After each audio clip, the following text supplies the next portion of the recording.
Good day. It's 24 degrees, nice and sunny, and I've already got a bit of a sunburn from the beach, but that's awesome here.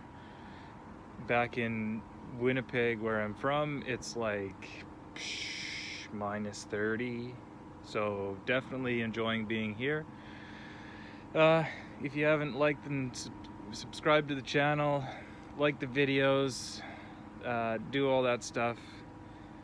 There's a link probably somewhere to click on through to the Instagram page. It's at RustyBobs204. Sometimes at the old homestead we gotta draw our old noodle away from cars and ramblers and motorcycles and the like, and do things that are make the old barbecue situation just a little bit better.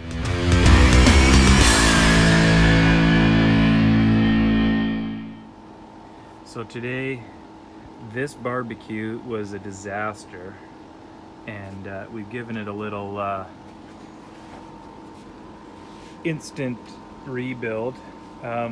Super expensive here for some reason. I don't know, maybe because they ship them all in from China or something. I don't know.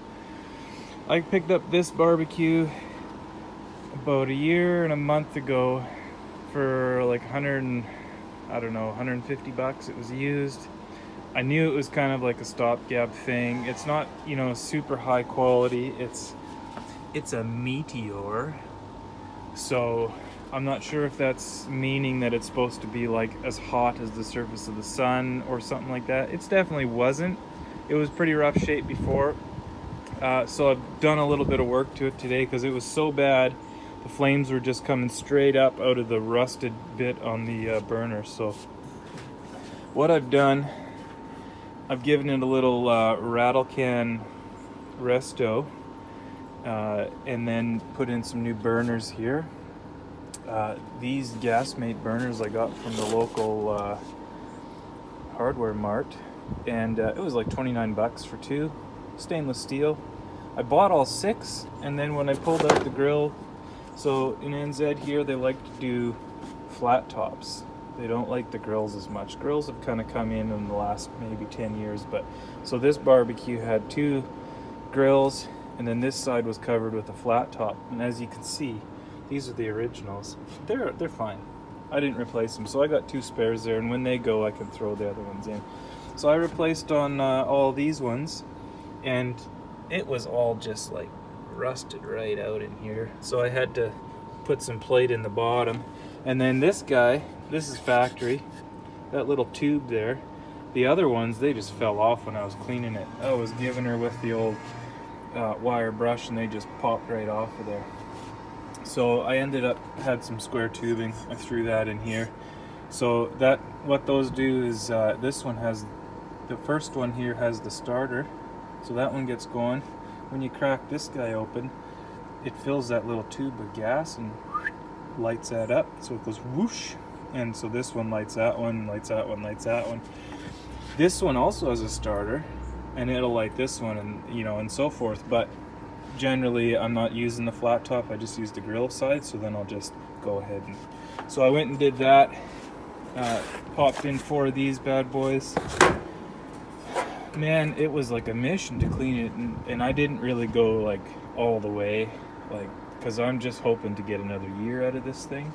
I did hit it with the old rust converter, but this, at a certain point the cancer's just too bad. I used up a whole can of this stuff, the degreaser in a can. You simply spray it on and hose it off. I didn't do the hose off part, I just wiped it down. And then I blasted it with this hot black. So it's heat and flame resistant, as you can see.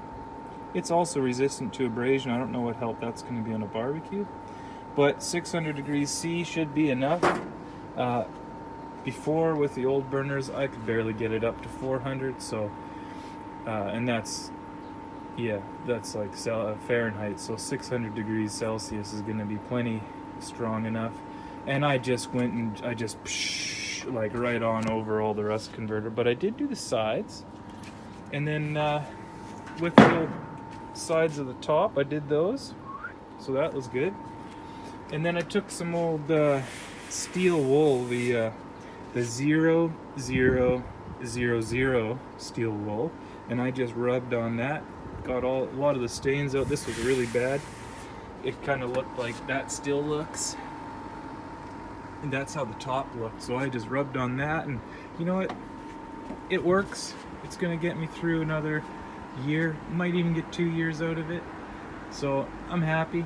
And you know what? Sometimes you just gotta go the cheap route, and instead of spending the $1,000 on a new barbecue, because really it's just gonna get all nasty and gross and disgusting. And I knew I had to do something with it, because I went to use it a couple weeks back, and I go to light it, and of course I had to light it because I had to make these are so bad, I'd have to light it with like a piece of paper on fire and stuff. And I saw this big cockroach go scurry, scurry, scurry, scurry, and I figured, you know what, I'll turn on all the burners and we'll see if you can survive through that. Anyways, that's all sorted now. Hey, sometimes you gotta keep the barbecue going, because beautiful day like this, there's nothing like barbecued whatever on there. The wife's always making me put the like green peppers and onions and junk on there, and it really just drives me nuts having to do that with the steaks and stuff. But you know what? It tastes really good, so I just got to get over it. Now that the barbecue's back tuned up, it's gonna be a lot better. Hey, make sure you subscribe to the channel. There's some more Rambler videos coming shortly, and a few other videos on some other odds and ends that we've been doing.